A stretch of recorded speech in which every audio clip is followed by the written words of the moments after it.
नहमदुहु व नुसल्ली व नुसल्लिमु अला रसूलिहिल करीम। अस्सलामु अलैकुम व रहमतुल्लाहि व बरकातुहू। राय इस्लाम में तमाम दोस्तन की खुशामदीद ऐं भलीकार। प्यारा दोस्तों, अॼु नई मालूमात सां तव्हां सॼण जी ख़िदमत में हाज़िर थियो आहियां। यकीनन असांजो इस्लाही ॻाल्हियूं तव्हांखे ज़रूरु पसंदि ईंदियूं।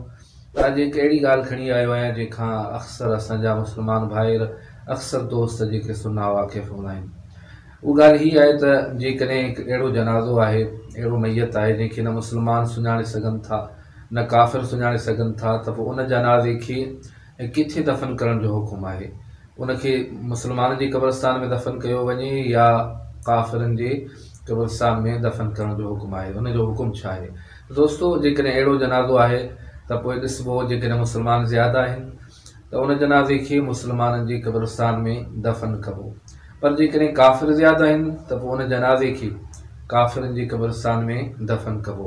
पर जेकॾहिं ॿई बराबरि आहिनि, मुस्लमान बि ओतिरा आहिनि, काफ़िर बि ओतिरा आहिनि, त पोइ उन जनाज़े खे न मुस्लमाननि जी क़ब्रस्तान में दफ़न कबो, न काफ़िरनि जे क़ब्रस्तान में दफ़न कबो, बल्कि उनखे हिकु अलॻि जॻह ते दफ़न करण जो हुकुम आहे। दोस्तों, वरी बि तव्हांजी ख़िदमत में नई मालूमात खणी हाज़िर थींदुसि।